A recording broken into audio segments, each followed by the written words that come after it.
তবে দেখো আজকে এসএসসি জিডি যে এক্সাম রয়েছে ফার্স্ট শিফটের যেটা রিভিউ যা পেলাম সেটা তোমাদের সাথে শেয়ার করি। দেখো বেশি কথা আমি এখানে বলবো না, যেগুলো ইম্পর্টেন্ট কথা রয়েছে সেগুলোই আমি উল্লেখ করব। মানে যেটা আমাকে পাঠিয়েছে তারা, এবং আমি তাদের সাথে কথা বলে যেটা জানতে পেরেছি সেটাই এখানে আমি শেয়ার করছি তোমাদের সাথে। আমি যে বিষয়গুলো বলবো সেই জিনিসগুলো ভালো করে মন দিয়ে শুনবা। কোন কোন চ্যাপ্টার গুলো খুবই ইম্পর্টেন্ট রয়েছে এবং কোন কোন চ্যাপ্টার গুলো মানে আসছে এক্সামে, দেখে নাও। সবচেয়ে বেশি ২-৩টা ছেলের সাথে আমি যে কথা বলেছি, সবচেয়ে বেশি বলছে ২টো করে প্রশ্নের কথা বলল তারা ফার্স্ট শিফটে। প্রত্যেক জন ছেলে রেশিও এবং প্রপোর্শনাল মানে অনুপাত সমানুপাত যে চ্যাপ্টারটা রয়েছে সেই চ্যাপ্টার থেকে ২টো প্রশ্নের কথা এখানে তারা বলেছে, এবং প্রফিট এন্ড লস থেকেও ২টো প্রশ্নের কথা কিন্তু তারা উল্লেখ করেছিল, এবং পার্সেন্টেজ যে ম্যাথ রয়েছে সেখান থেকে একটা প্রশ্নের কথা বলেছিল। এবার দেখো এগুলো কিন্তু যে প্রশ্নগুলো যেগুলো রয়েছে সেগুলো কিন্তু আমি বলতে পারবো না, কারণ তোমরা জানো কি এসএসসির তরফ থেকে মানে ভিডিও আপলোড করা, এনালাইজ করা খুব একটা ভালো মনে হয় না। মানে তারা আগে থেকেই নোটিশ জারি করে রেখেছে।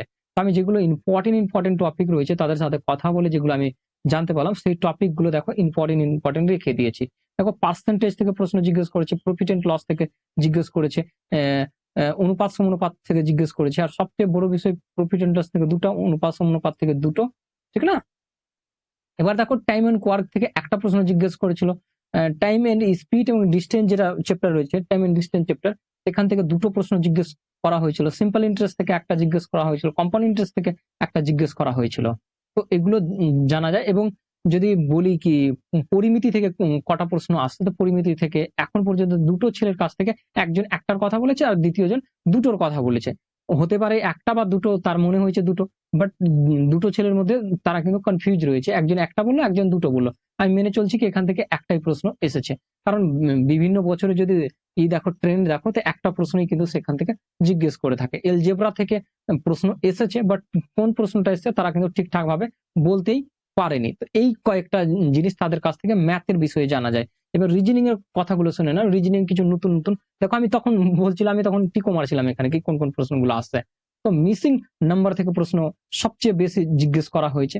আর নন ভার্বাল একটা নতুন চ্যাপ্টার এখানে এন্ট্রি নিয়েছে, ডাইস থেকে জিজ্ঞেস করা হয়েছিল, আগেও জিজ্ঞেস করা হচ্ছে, এখনো জিজ্ঞেস করা হচ্ছে। ক্লাসিফিকেশন থেকে প্রশ্ন এসছে, কোডিং ডিকোডিং থেকে এসছে, নাম্বার সিরিজ থেকে প্রশ্ন এসছে, ব্লাড রিলেশন থেকে প্রশ্ন এসছে, ম্যাথামেটিক্যাল অপারেশন যেটা হয় সেখান থেকেও প্রশ্ন এসছে, এইগুলো দেওয়া হয়েছে। এবার অনেক ছেলেকে আমি এটা জিজ্ঞেস করলাম কলে কি যে ঘড়ি, হ্যাঁ কিছুটা তাদের কাছ থেকে ছুটেও যাচ্ছে পয়েন্ট গুলো, কারণ সম্পূর্ণ সবাই মনে রাখতে পারছিল না। যে যে পয়েন্ট গুলো বলেছে সেই পয়েন্ট গুলো আমি তোমাদের সাথে তুলে ধরছি রিজনিং এর। এবার দেখো জিএস এর যে পয়েন্ট গুলো ছিল সেগুলো ভালো করে বুঝে নাও।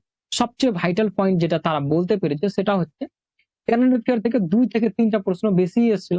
কারণ বলছিল কি কারেন্ট অ্যাফেয়ার থেকে ২-৩টা প্রশ্ন এসেছিল, আমি পারিই নাই একেবারে। কারেন্ট অ্যাফেয়ার থেকে প্রশ্ন এসেছিল। পলিটি যে সাবজেক্ট রয়েছে সেখান থেকে দুটো প্রশ্ন দেখা গেছিল, জিওগ্রাফি থেকে একটা প্রশ্ন, হিস্ট্রি থেকে জিওগ্রাফি থেকে দুটো প্রশ্ন, হিস্ট্রি থেকে জিওগ্রাফি থেকে একটা প্রশ্ন, হিস্ট্রি থেকে দুটো প্রশ্ন জিজ্ঞেস করা হয়েছিল। ইকোনমি থেকে ৩টা প্রশ্ন এসেছিল, এবং স্ট্যাটিক জিকে থেকে ৪টা প্রশ্ন ওরা কথা বলছে, ২-৩টা কথা বলছিল, ২-৩-৪টার মতো। দুজনের সাথে যা কথা বললাম, ৩ জনের সাথে যা কথা বললাম, সেখানে কিন্তু তারা কনফার্ম হতে পারলো না ৩টে না ৪টা। তো আমি ৪টা ধরে চলছি কি স্ট্যাটিক জিকে থেকে প্রশ্ন জিজ্ঞেস করে, প্রতি বছরে জিজ্ঞেস করে, তো এখান থেকে ৪টা প্রশ্ন। এবং আর আপাতত জানা যায়নি সায়েন্সের কটা ছিল, সেটা সেরকম তারা বলতেই পারলো না সায়েন্সের কোনো প্রশ্নের কথা। তো এখান থেকেও জিজ্ঞেস করে হবে, কারণ সায়েন্স একটা মানে ভালো অংশ রয়েছে। একটা বা দুটো প্রশ্ন জিজ্ঞেস করে এখান থেকে, রেয়ার কেসে জিজ্ঞেস করে সায়েন্স থেকে, ঠিক না? তো এই জানা গেছিল। তারপরে দেখে নাও, তো দেখো এই ৩টা সাবজেক্টের উপর আমি জিজ্ঞেস করেছিলাম, এই ৩টা সাবজেক্টের এই প্রশ্নগুলো যেগুলো আমি বললাম তোমাদেরকে, এই প্রশ্নগুলো জিজ্ঞেস করেছে। আমার যেহেতু মেথ সাবজেক্ট, সেখানে আমি তোমাদের ক্লিয়ার মেনশন করছি, সেগুলো ভালো করে আমি এই করে ইন্ডিকেট করেছিলাম। সবচেয়ে ভাইটাল যেটা মানে চ্যাপ্টার গুলো বলছে, পার্সেন্টেজ সবচেয়ে vital, percentage, profit and loss, আর অনুপাত সমানুপাত যে চ্যাপ্টারটা রয়েছে, এই 3টা চ্যাপ্টার টাইম এন্ড কোয়ার্ক থেকে প্রশ্ন আসছে। তো এগুলো প্রতি বছরই এইগুলো চ্যাপ্টার থেকে আসে, বাট প্রফিট এন্ড লস থেকে দুটো, অনুপাত সমানুপাত থেকে দুটো, টাইম এন্ড কোয়ার্ক থেকে একটা, আর টাইম এন্ড ডিস্টেন্স থেকে দুটো প্রশ্ন জিজ্ঞেস করা হয়েছে। আমি আগেও বলেছিলাম, ভিডিও করার সময়ও বলেছিলাম, টাইম এন্ড ডিস্টেন্স থেকে দুটো প্রশ্ন জিজ্ঞেস করা, দুটো জিজ্ঞেস করার একটা রিজন রয়েছে। দুটো জিজ্ঞেস করার এই জন্য রিজন রয়েছে, টাইম এন্ড ডিস্টেন্স একটা চ্যাপ্টার না, দুটো চ্যাপ্টার, একটা ট্রেন রিলেটেড ম্যাথ আর একটা টাইম এন্ড ডিস্টেন্স। সেই জন্য এখানে দুটো জিজ্ঞেসই করে প্রতিবার। সিম্পল ইন্টারেস্ট থেকে একটা প্রশ্ন বারবারই জিজ্ঞেস করে, কম্পাউন্ড ইন্টারেস্ট থেকে একটা জিজ্ঞেস করে, মানে দুটো চ্যাপ্টার থেকে দুটো জিজ্ঞেস করেছিল। এবার পরিমিতি থেকে আমি বলে দিলাম কি তারা কেউ বলতে একজন বললো দুটো, একজন বলে একটা।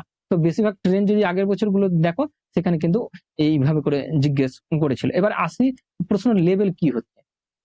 দেখো প্রশ্ন লেভেলের যদি কথা বলি, প্রতি বছরের যদি কথা বলি, 2024 যে লেভেলটা হয়েছিল, 2024 যে লেভেলটা হয়েছিল, সেই লেভেলটা 2026 এসেও কিন্তু সেই লেভেলটাই হচ্ছে।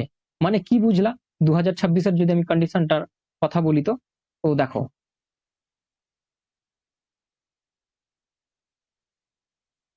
2024 যে প্রশ্ন লেভেলটা ছিল প্রচন্ড ইজি ছিল, এইভাবে 2026 কিন্তু জিজ্ঞেস করছে, ইজি, একেবারে ইজি রয়েছে। হ্যাঁ, যেটা কথা শোনা গেল ম্যাথের যে কন্ডিশনটা বলি, যেহেতু আমি ম্যাথ সাবজেক্ট সেহেতু ম্যাথের বেশি করে জিজ্ঞেস করেছি। তো দেখো ম্যাথের যে কন্ডিশনটা বলছে কি 2 থেকে 3টা ম্যাথ রয়েছে একটু ক্যালকুলেটিভ, বাদ বাকি একেবারে ইজি লেভেলের ম্যাথ রয়েছে প্রতিটা সাবজেক্ট থেকে। আর একটা জিনিস যে ওরা বললো ম্যাথের থেকে, সেটা আমি আশা করি বলে দিয়েছি এখানে, যে সিম্পলিফিকেশনের ম্যাথ রয়েছে, সেখান থেকেও কিন্তু তারা জিজ্ঞেস করছে। যেরকম 2024 যদি কন্ডিশনের কথা বলি, 2024 সিম্পলিফিকেশন দুটো তিনটে করে জিজ্ঞেস করা হচ্ছিল, সিম্পলিফিকেশন জিজ্ঞেস করেছে তারা, এটা কথা কিন্তু বলেছে। ক্লিয়ার? তো এখানে আশা করি ক্লিয়ার হলো কি ইজি, একেবারে ইজি লেভেল রয়েছে। হ্যাঁ, দুই একটা প্রশ্ন যেটা রয়েছে একটু মডারেট লেভেলের জিজ্ঞেস করছে, দুই একটা, যেটা আমি তোমাদেরকে আগেও বলেছিলাম, এখনো বলছি। দেখো দুই একটা যেটা থাকবে, তোমাকে কি প্রসেসটা বলেছিলাম কি কিভাবে করবা ম্যাথের। তো তোমরা প্রথমে যেগুলো ইজি থাকবে সাল্টে দিবা সম্পূর্ণটাকে, ইজি গুলোকে সাল্টানোর পর যা বাঁচবে ফ্রি মাইন্ডে, রিল্যাক্স মাইন্ডে সেগুলো করতে চালু করবা, দেখো সেগুলো হবে। যারা ম্যাথ কমপ্লিট করে গেছো তাদের জন্য বলছি। ক্লিয়ার? তো চলো আজকের ভিডিও আমি এখানেই রাখছি, আর তোমাদের বলছি যাদের পরবর্তীতে এক্সাম রয়েছে, দেখো অঙ্কিত ভাটি স্যারের ম্যাথ বইয়ের পুরো সলিউশন রয়েছে, প্লে লিস্ট রয়েছে, সেখান থেকে যে দেখতে পারো যে যে চ্যাপ্টার তোমার যদি আনকমপ্লিট হয়ে থাকে। তো ম্যাচুরেশন থেকে একটা প্রশ্ন জিজ্ঞেস করছে, আর যেগুলো ইম্পর্টেন্ট ভাইটাল ছিল সেগুলো আমি তোমাদেরকে বললাম। ক্লিয়ার? তো চলো, এখনো যদি আনকমপ্লিট থাকে তোমরা অঙ্কিত ভাটি স্যারের ম্যাথ বই দেখতে পারো।